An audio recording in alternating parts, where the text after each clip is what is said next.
अस्सलामुअलैकुम। आप देख रहे हैं बेकिंग विद आमना और आज मैं आपके लिए बना रही हूँ बहुत ही मज़ेदार सा फेरो रोशर केक।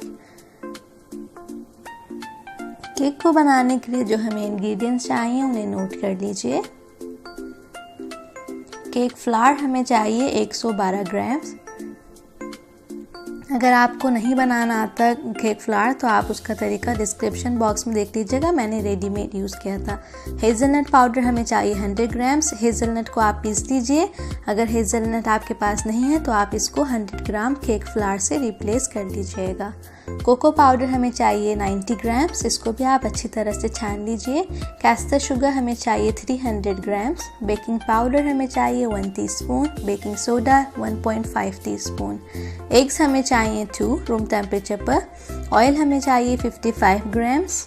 सावर क्रीम हमें चाहिए 200 ग्राम्स रूम टेम्परेचर पर। वनीला एसेंस हमें चाहिए 1 टीस्पून। पैन्स को आप अच्छी तरह से ग्रीस कर लीजिए और फिर इसको आप बेकिंग पेपर लगा देंगे इसके नीचे हिस्से पर और ओवन को आप प्रीहीट कर लीजिए 170 सेल्सियस पर। इसी तरह आप अपने बाकी पैन्स भी रेडी कर लीजिए। बोल में हम ले लेंगे केक फ्लावर, शुगर,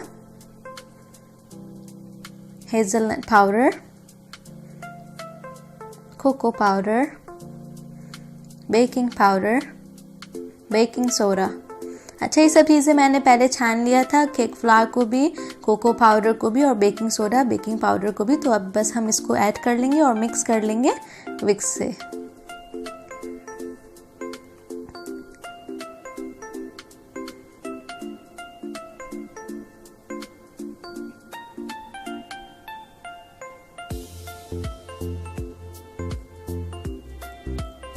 एक अलग बोल में हम ले लेंगे एग्स, ऑयल,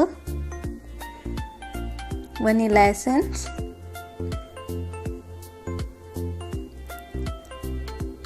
और सावर क्रीम। अच्छा, इसके अलावा इसमें गरम खौलता हुआ पानी भी जाएगा, वो बाद में मैं आपको बताऊंगी। 195 ग्राम। अभी हम इनको मिक्स करेंगे, बाद में हम आहिस्ता आहिस्ता गर्म पानी इसमें ऐड करेंगे। अच्छी तरह से मिक्स कर लीजिए इसको।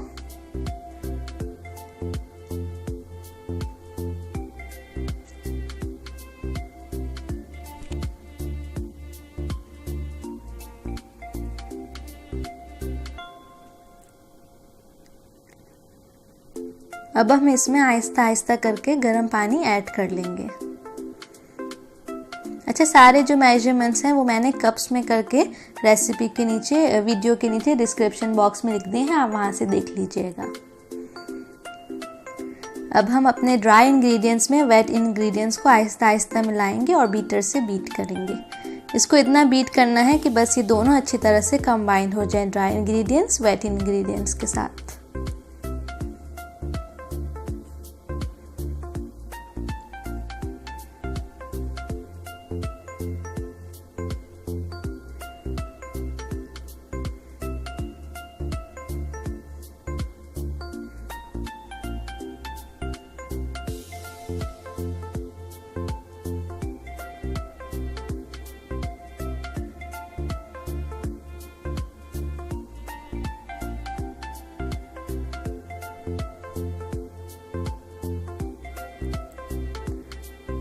बैटर हमारा तैयार हो चुका है। अब हम इसको पैन्स में डाल लेंगे।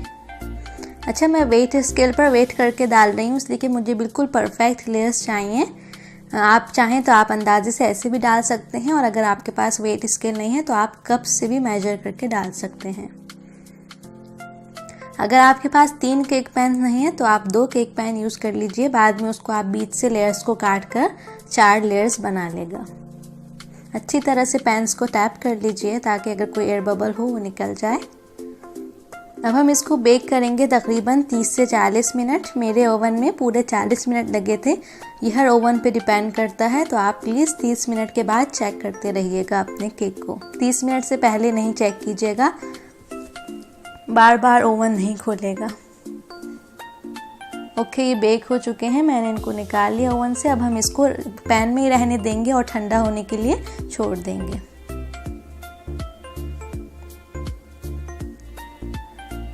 ओके इसकी जो आइसिंग और फ्रॉस्टिंग है उसके लिए मैं यूज़ कर रही हूँ स्विस मोरैंग बटर क्रीम। मैंने आपको बहुत डिटेल से सिखा दी है बनाना स्विस मोरैंग बटर क्रीम। उसका जो वीडियो है मैंने उसका डिस्क्रिप्शन बॉक्स में लिंक दे दिया है, वहाँ से आप देख लीजिएगा। ये एक रेसिपी है, जितनी एक रेसिपी से बनती है ये उतनी है। और इसमें जाएगा नुटेला 170 ग्राम्स और cocoa powder 60 grams. Cocoa powder को अच्छी तरह से छान लीजिएगा।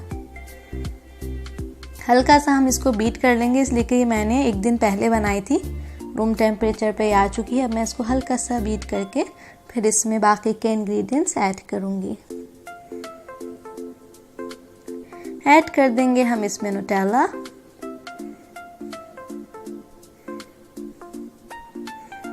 मिक्स कर लीजिए अच्छी तरह से। अच्छा, अगर आप नहीं स्विस मोरैंग बटर क्रीम यूज़ करना चाहते तो आप इसकी जगह व्हिपिंग क्रीम यूज़ कर सकते हैं। तरीका उसका ये होगा कि व्हिपिंग क्रीम को बीट कीजिए, जब गाढ़ी होना शुरू हो जाए तो आप उसमें नुटेला ऐड कर लीजिए, फिर कोको पाउडर ऐड करके उसको अच्छी तरह गाढ़ी होने तक व्हिप कर लीजिए और बस आपकी हो जाएगी व्हिपिंग क्रीम तैयार फेरो रोशे केक के लिए।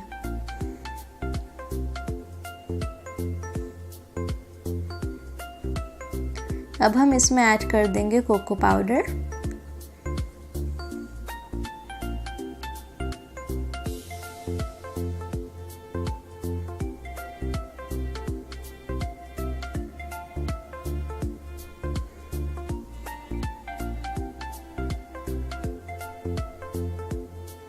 अच्छी तरह से बीट कर लीजिए यहाँ तक कि कोको पाउडर अच्छी तरह हमारी जो बटर क्रीम है उसमें मिक्स हो जाए।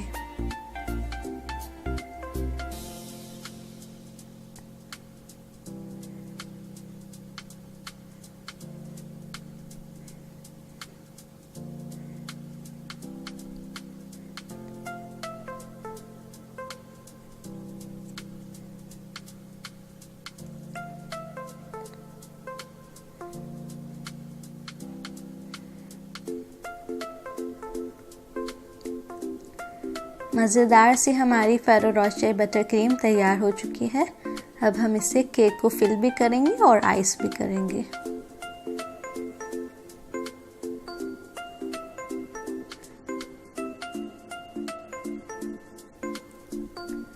टर्न टेबल ले लीजिए, उसके साथ आपको चाहिए होगा केक बोर्ड। केक बोर्ड पर आप थोड़ी सी जो बटर क्रीम है वो लगा लीजिए ताकि हमारा केक उससे अच्छी तरह से चिपक जाए, सेट हो जाए।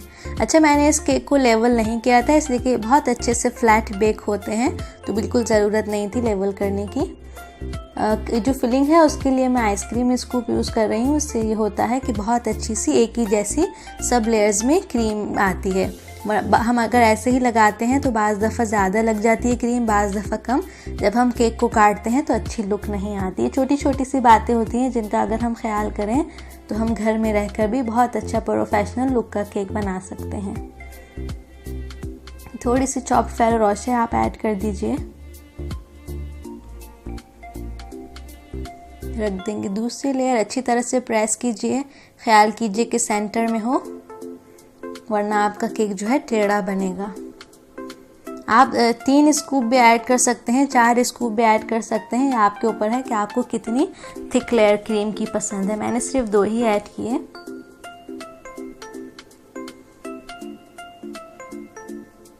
देखिए टर्न टेबल से कितना इजी है केक को फिल करना और उसको कवर करना, इसके बगैर बहुत मुश्किल होती है। ज़रूर आप लीजिए अगर आपके पास अभी तक नहीं है तो।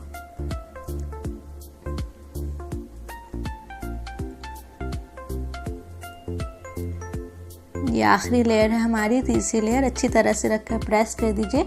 अब जो साइड में खाली जगह है वो मैं क्रीम से फिल करूँगी और आहिस्ता आहिस्ता अपने केक को क्रम कोट करूँगी। क्रम कोट केक को ज़रूर किया कीजिए और फिर हम इसको रख देंगे फ्रिज में आधे घंटे के लिए, ताकि अच्छी तरह जो हमने लेयर में क्रीम दी है वो सब सेट हो जाए। फिर हम इसको फाइनल कोट करेंगे। इस तरह इजी होता है केक को हैंडल करना। अगर डायरेक्ट ही आप इसको फाइनल कोट कर देंगे तो इतनी अच्छी सफाई नहीं आती। केक सेट होगा तो फिर बहुत अच्छी सफाई आएगी इसको आइस करने में।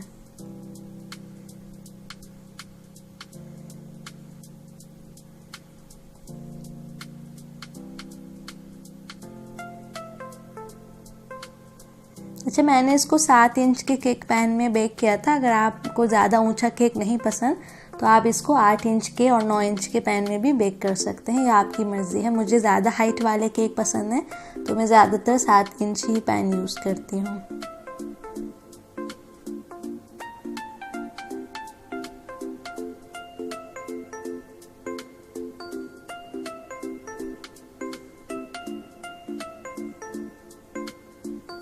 स्क्रैपर से जो एक्स्ट्रा हम क्रीम है वो हटा लेंगे सब।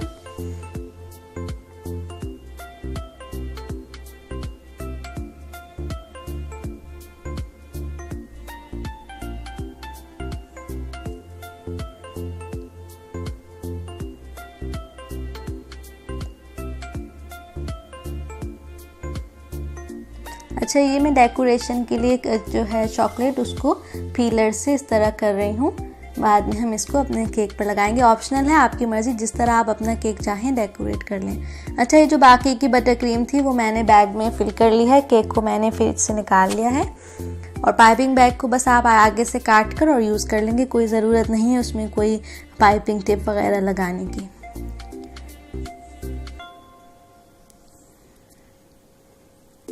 पूरी साइड जो है केक के आप उनको इस तरह कवर कर लेंगे। ये बहुत आसान तरीका होता है केक को कवर करने का और इससे बहुत अच्छी चारों तरफ एक ही जैसी क्रीम की थिकनेस आती है। जहाँ जहाँ आपको खाली लगे वहाँ वहाँ दोबारा से लगा दीजिए बटर क्रीम। अब इसको स्क्रैपर से स्मूथ कर लीजिए। बिल्कुल हल्के हाथ से करना है, ज़्यादा अगर आप प्रेस करेंगे, पुश करेंगे स्क्रैपर को तो सब क्रीम जो है वो हटती चली जाएगी और आपका केक नज़र आने लग जाएगा। अच्छा, ये जो बाकी खाली खाली जगह है इन पे आप दोबारा से फिल कर दीजिए।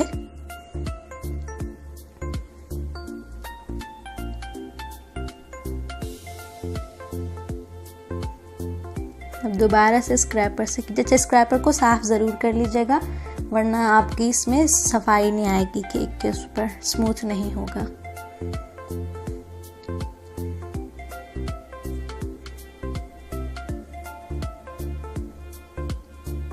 देखिए कितना अच्छा सा स्मूथ होना शुरू हो गया।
ऊपर भी इसी तरह आप पाइपिंग बैग से कर लीजिए और फिर उसको स्प्रेड कर दीजिए अच्छी तरह।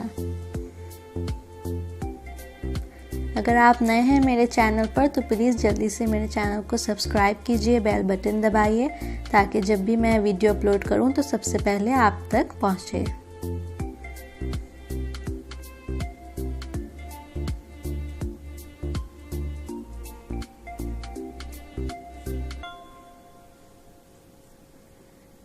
अच्छी तरह से ऊपर से भी अब स्मूथ कर लें स्पैचुला से। ज़्यादा बड़े साइज़ का स्पैचुला ना यूज़ किया कीजिए, वो संभलता नहीं है। छोटे जो होता है 8 इंच का, 10 इंच का, ये बहुत अच्छा रहता है, हैंडल करना इसको बहुत इजी रहता है।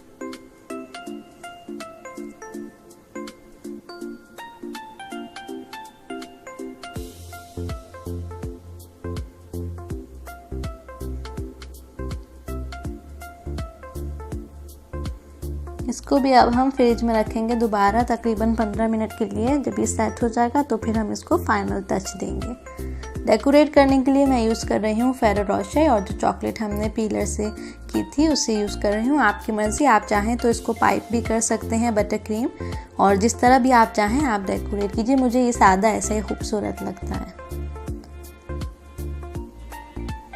अगर आपको वीडियो पसंद आए हैं तो प्लीज़ वीडियो को लाइक कीजिए, शेयर कीजिए, मेरे फेसबुक पेज को लाइक कीजिए, मुझे इंस्टाग्राम पर फॉलो कीजिए। सब जो लिंक हैं वो वीडियो के नीचे डिस्क्रिप्शन बॉक्स में है, वहाँ से आप देख सकते हैं।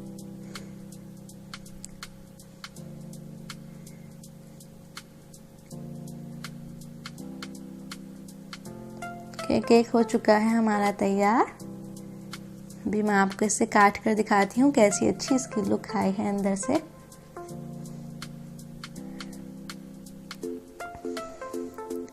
इंशाल्लाह मुलाकात होगी आपसे अगली वीडियो में। जब तक के लिए अपना ख्याल रखिए, दुआओं में याद रखिए। अल्लाह हाफिज़।